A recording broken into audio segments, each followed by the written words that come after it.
My name is Mike Taylor, and I'm Vice President of Americas here at C2C. With that, I'd like to introduce Rich Turner, who's our Vice President of Strategic Marketing, and he's going to take you through today's webinar on Office 365, navigating key speed bumps for a successful migration. Thank you, Mike, and welcome everyone. And today's agenda, we'll look at, first of all, why is there an interest in Office 365? We'll talk about the key speed bumps that we've encountered that people see and how to mitigate them. We'll talk a little bit about the hybrid approach, and then we'll share some final thoughts from C2C along with a couple of products that we provide, which can assist in migration. Before we go through the rest of the webinar, I would like to launch a quick poll, and I'll send this out to everyone. Basically, what is your time frame for migrating to Office 365? Less than 3 months, 3 to 6, at least 6 months from now, or potentially no time frame. We're just investigating. So I'll keep the poll open for a few more seconds. Let everybody get a chance to vote who wants to, and then we'll close it out. And the results of these are usually pretty interesting. All right, I will close the poll, and I'll share it out to everyone. And you find this is pretty interesting. Either people are adopting Office 365 fairly soon, or they are doing what we see other companies doing. They're trying to investigate and see, okay, what do I need to worry about? What should I be doing next? Thank you, everybody, and let's continue on here. Why is there so much interest in Office 365? For those of you who haven't followed the news, this is Microsoft's biggest selling product because it combines the benefits of what is a hosted environment with collaboration and communications. And Microsoft has been pretty obvious that they are pushing heavily into the UCC, Unified Communications and Collaboration market. And they are heavily promoting Office 365. Office 365 also admittedly addresses a lot of customers' interest in cloud solutions. And probably more importantly, end users like it. It's very popular. People like Link. People like some of the other features. Yammer is starting to take off. However, for an IT organization, on the other hand, they're going to have their hands full getting to this environment. Having said that, I want to raise the speed bumps that we've identified which people run into in Office 365. First of all, you have complexity, and we'll talk about each of these in depth. You also have infrastructure challenges. In addition to this, there's the concern about migration bandwidth. What are you going to do about PSTs? Is compliance an issue for your company? People don't think about this, but inbox bloat is something you need to worry about now. And finally, what existing legal situations are going to impact your intention, your migration, and your strategy to go into Office 365? And all customers are going to encounter these to one degree or another. Of these 5 speed bumps, which do you think are going to affect you? One is complexity, one is infrastructure, one is PST integration, another is compliance, and existing legal issues. So I've sent that out to folks. Let's go ahead and vote. I think, again, you'll find this interesting, what people have to say. And I'll give everybody a couple of minutes, and then I'll close the poll. All right, that's pretty cool. Everybody has voted. Let me share out the results.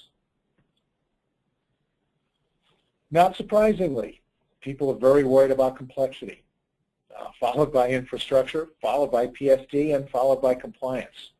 Kind of a good and interesting thing here that people aren't seeing existing legal issues, but we still want to touch on them. So let's go back to our presentation.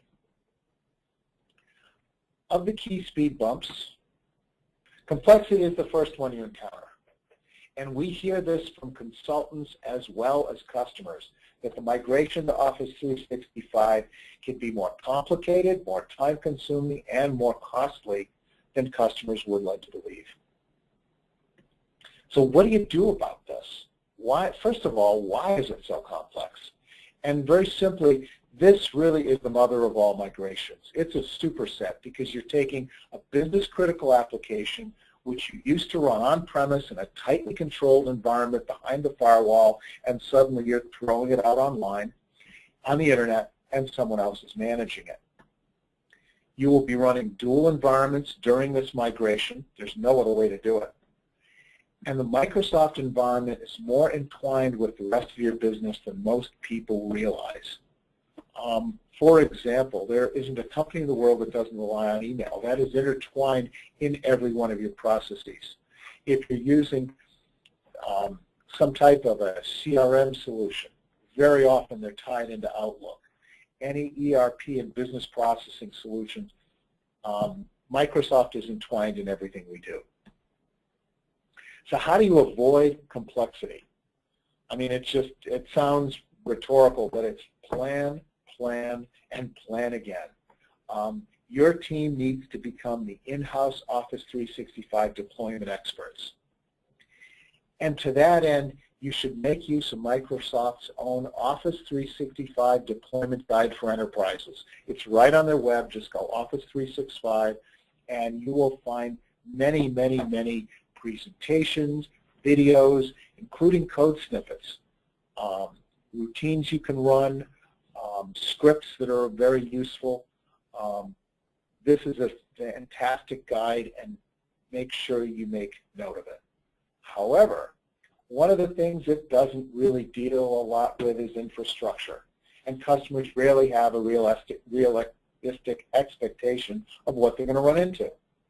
Because Office 365 is going to expect the latest and greatest hardware, infrastructure, and complementary software. You may be able to run high-speed internet today, and your office may be fine, but all of a sudden you're going to need quite a bit more in terms of routers and capability to manage an online environment. Example, desktops are going to need large memory for web-intensive applications. This may affect a lot of your laptops as well. Another big surprise is this is based on identity management. That's how you access Office 365. That server is, first of all, on-premise. Second, needs also to be running the latest and greatest Microsoft software. So how do you manage these issues? And it's funny, but the best advice we've heard and we could give ourselves would be hire a credible consultant. This shouldn't be something that you expect your deployment team to handle. They need to be experts on the software, not on the infrastructure behind it. Also, make sure you earmark some additional expenditures because you're going to need them both for consulting and for extra infrastructure because nobody plans it right. We haven't seen a customer who has dotted all the I's and crossed the T's properly yet. Bandwidth. This is above and beyond your operational bandwidth, which is already going to be significant for Office 365. But 365 throttles migration to protect system health. In other words, in the middle of a migration, it's going to make sure that your online users are still getting priority. This could mean that if you've got a 25 gigabyte mailbox, migration is going to be hours, not minutes. It also means that when you're doing off-hours migrations, you're still going to have somebody there monitoring it because things can and do go wrong. So how do you manage this? This is going to sound really trivial, but know your transmission logs across the enterprise. Classic example, the finance department sends out a flash report at 8 p.m. every Tuesday. You're in the middle of migration. Oops, forgot about it. You're going to have a big conflict, and your migration isn't going to occur. Factor in additional bandwidth. You'll need it at least for the time you're migrating. And most companies will give you that extra space, and then you can cut it back when you're done. And another factor, and don't trivialize this, but limit what you're migrating. Typically, when you're looking at email, only the last 90 to 120 days of most inboxes are regularly accessed. Can you put that somewhere else? Speaking of the somewhere else, one of our favorite topics is PFDs. They are a thing of the past in Office 365 because Office 365 is designed as a single online data store. So personal archives are no longer relevant, and they are superseded by an in-place archive. If you want to provide users with seamless access, you're going to need to re-ingest PFDs back into the user mailboxes before migration. Now, that is not a big deal once they're migrated, or supposedly, because you have very large mailboxes. That during the time of migration, you're going to have a capacity challenge. So how do you manage these issues? First of all, you better know how many you have. It's usually several factors larger than you think. And re-ingestion is going to require considerable additional storage. This is temporary.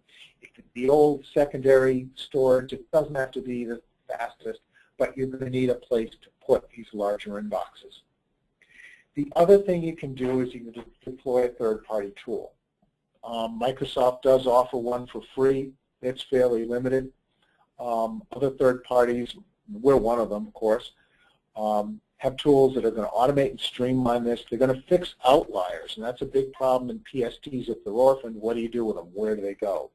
How do you delete these files post-ingestion? You don't want them hanging around anymore. And finally, you may want to limit what's re-ingested. This is your time to apply a policy and say, all right, nothing older than 3 years is coming into our new system. Compliance. In Office 365, they deal with the compliance with the notion of a tag. Basically, again, it's a single online data store. Compliance is managed through these document tags, and they give users a variety of options. Sounds great, except journal archiving is not supported in Office 365. Is that a problem? For many companies it is, because best practices in most places is journal capture. Why is that? Because when you're doing journal capture, you know that you have the email. There's basically proof of capture. That is not something that's currently provided in Office 365. Therefore, a lot of companies are considering, again, a third-party tool that's going to automate and streamline this. It's going to basically provide journal capture. It's transparent to end users, and it's just going to stand there alongside your Office 365 deployment and do its thing. In terms of capacity and size, this really isn't that big an issue because you do have all the hardware left over from your on-site, on-premise Office 365 installation anyway. Inbox bloat. Users are going to have a 50 gigabyte mailbox, and in one option for Office 365, they actually have an unlimited archive mailbox after it. Wow, sounds like there is no capacity problem. Well, the approach is a very large data store, a mailbox plus an archive folder. Very powerful search has been deployed in Office 365. They're using elements from their fast search and transfer acquisition from some years ago. The costs today are pretty low. And again, the idea is re-ingest all your PSTs to the data store. Well, 50 gigabytes in an unmanaged mailbox is a lot less storage than you think. Video, audio, the way people pass files back and forth, you can eat that up pretty quickly. The other thing to keep in mind is that your future pricing for Office 365 is definitely going to be volume-based. Why would Microsoft not do this? You need to ask yourself that. And many users who have gotten these very compelling first-year deals to 365 are finding when they go to sign up that they're going to be paying close to retail price. Now is the time to manage inbox flow. Like most cloud architectures, Azure is free to upload, but it's costly to take things down. And it's going to be much more difficult to manage size in the future. So the idea is do it now. You can either use built-in policies in Office 365 to auto-delete unwanted items, set them up, make them automatic, and run them. Or use a third-party archiving solution and manage that process outside of 365. But don't just merrily let everybody create 50 gigabytes worth of junk sitting out there, because sooner or later it will come back to bite you. Finally, there's the existing legal issues. And when you're trying to move mail which is on legal hold, or you're trying to search disparate systems, it can be challenging. Why is that? Office 365's approach is everything is done from the cloud. Holds are basically tagged so it's in-place legal hold. They have discovery search from SharePoint. By the way, the features only work on Office 365, which means that moving existing on-hold mail may be problematic. And if you're doing an e-discovery request or search in a mixed environment, you're not going to be able to do this simply with Office 365. So what do? In terms of legal hold, verify with the legal department before you migrate any on-hold documents. The last thing you want to do is hauled into the CEO's office because there's a spoliation sanction. That's when your company gets dinged because you didn't properly put mail on hold. Also figure out if there are any pending e-discovery actions because they really will mess up your migration. And either of these situations might want a third-party solution. You may either need to retain your current email or you might need a separate discovery product, both of which can work. I'd like to run another poll. Now that we've gone through these road bumps, which of these do you think will have the biggest impact? And it's only, just pick one. Is it going to be complexity, infrastructure, PST integration, compliance, or suddenly our existing legal issues a little more interesting than they were the first time? So I'll leave this out for a little bit, let everybody vote, and we'll see what it looks like. All right, thanks everyone. We'll close out the voting, and I'll share the poll. And if you remember the first poll where everybody was worried more about complexity, PST integration now tops the list. And curiously enough, all of a sudden, oh yeah, legal might be an issue. This again is why we counsel people to really think about and understand the speed bumps that you're going to encounter when you're migrating to Office 365. Okay, let's go back into our presentation here. One thing that you might want to think about are hybrid cloud solutions. Some of your infrastructure is going to remain on site. Your authentication server is going to be on site. For the duration of your migration, you're going to have on-site servers. You may have on-site servers to address legal hold and compliance issues. You may also be securing sensitive inboxes. For example, your C-suite may stay on-premise. So, and that's something that is possible and permitted, and Microsoft is supporting in Office 365. But if you're concerned about cloud, you can still leverage cloud for these on-site pieces. Your remaining on-site could be in a private cloud. You could utilize a public cloud for compliance storage. So this doesn't mean you have to abandon a cloud if you still need certain on-site capabilities. And these are called hybrid solutions. I'd like to talk a little bit about the couple of products that we offer for Office 365. The first is a product from us called PST Enterprise. This is a highly automated version of the PST migration tool. It'll locate and migrate PST files without any end user involvement. It will also find orphan files and identify who the owners were.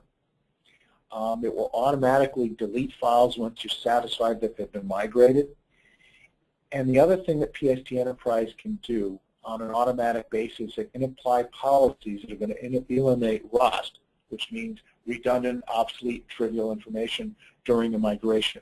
Most people who look to apply a policy set it by a date range. First of all, it's rare that users access email that's more than a couple of years old.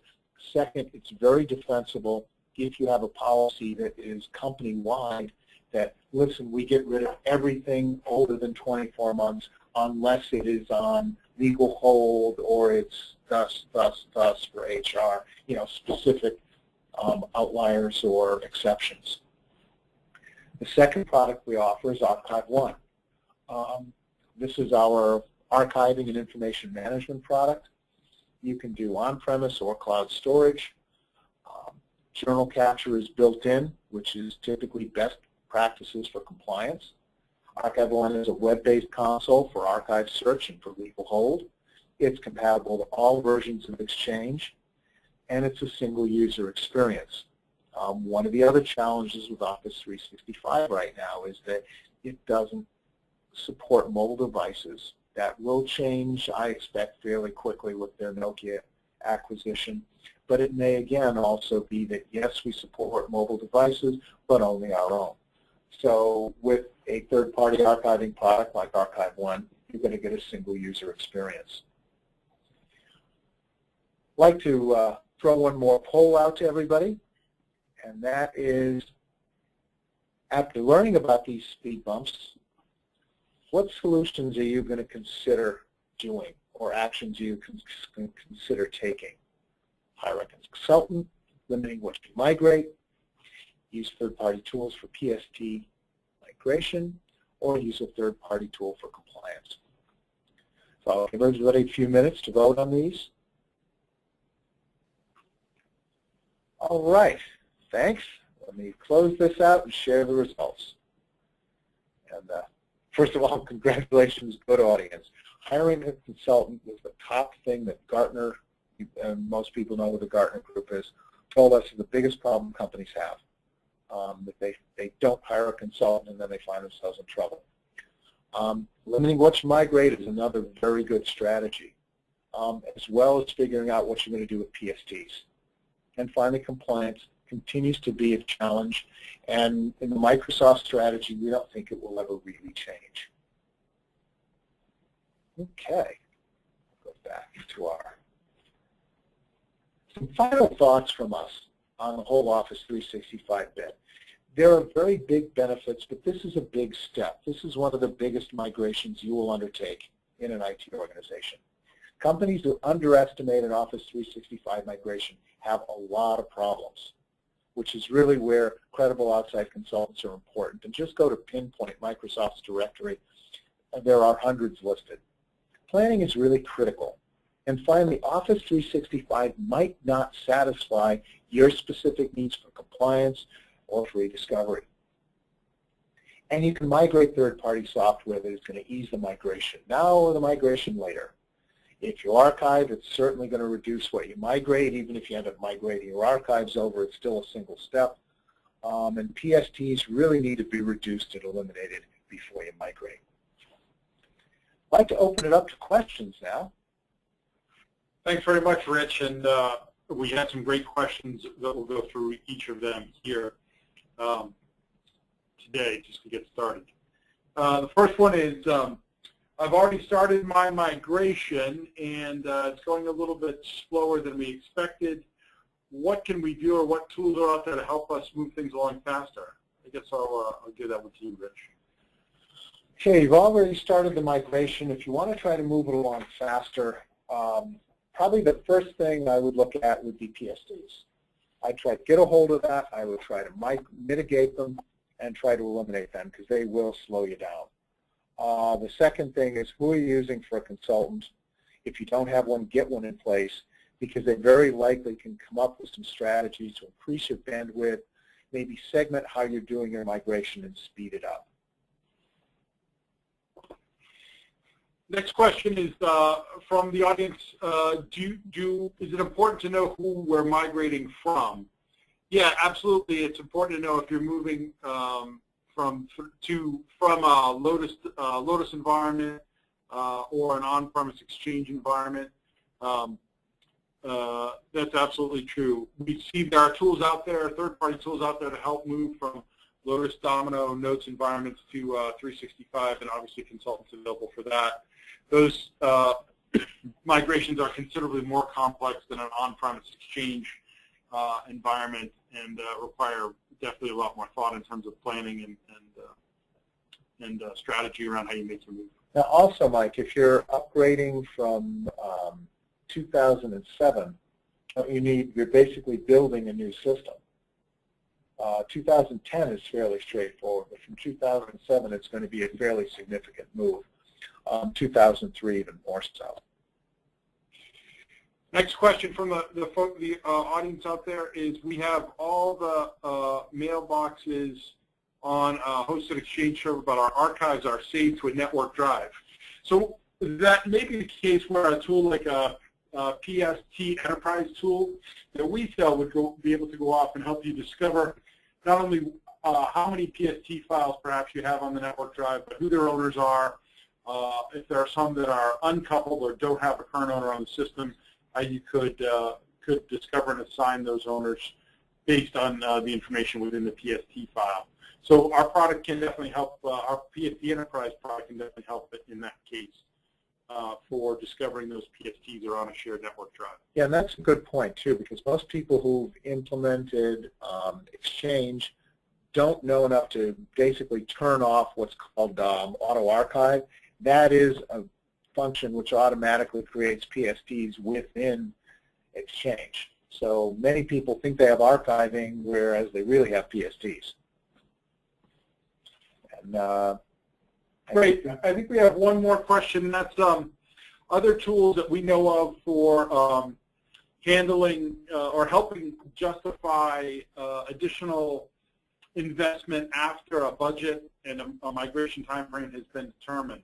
So we can certainly help with some of the tools and white papers on our website about things to consider. It is a difficult spot if you've already determined what your migration strategy is, and now you need to go back and ask for more budget because the CIO will. The CIO is concerned about the length of time it's taking.